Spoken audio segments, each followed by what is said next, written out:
Hi, my name is Trevor Clayton, and welcome to my home office. In reality, it's just a closet that I emptied out and shoved a desk and a bookshelf into, but that's beside the point. Today, I'm going to show you how to effectively and professionally design a page layout for a photo portfolio. It's more so just a bunch of tips and tricks on how to do it correctly. So hopefully, it'll be beneficial to you. And if you have any questions at the end, just let me know. Okay? Okay, so welcome to my computer. This is the instruction page for the portfolio spread. If you scroll down to right here, 5 top tips for designing a good photo book layout. If you click on this link here, it'll bring you to this article where I got most of my information actually. This woman wrote an article with 5 steps talking about a great way to make a spread. And so I took her 5 tips and I added 2 more to actually produce this thing. And so you'll understand what the first 5 are from her article, but 6 and 7 I added just because you like it doesn't mean you should use it, which follows the saying, just because you have an idea doesn't make it a good one.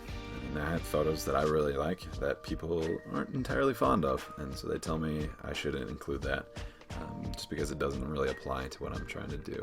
And so I exclude those photos. And then also, don't forget to be you.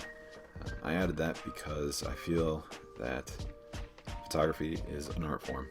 And so when you're presenting yourself for a job, by presenting your portfolio, you want your portfolio to represent who you are. And so if it's representing a person that you're not, they're going to expect this person that you can't live up to. And they're going to wonder why you're still there and why did they hire you in the first place.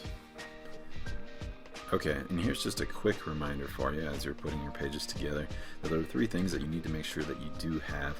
The first thing is that you need to make sure that your pictures and your text are about 3/4 of an inch away from the edge of the paper. That way we make sure it actually fits on there.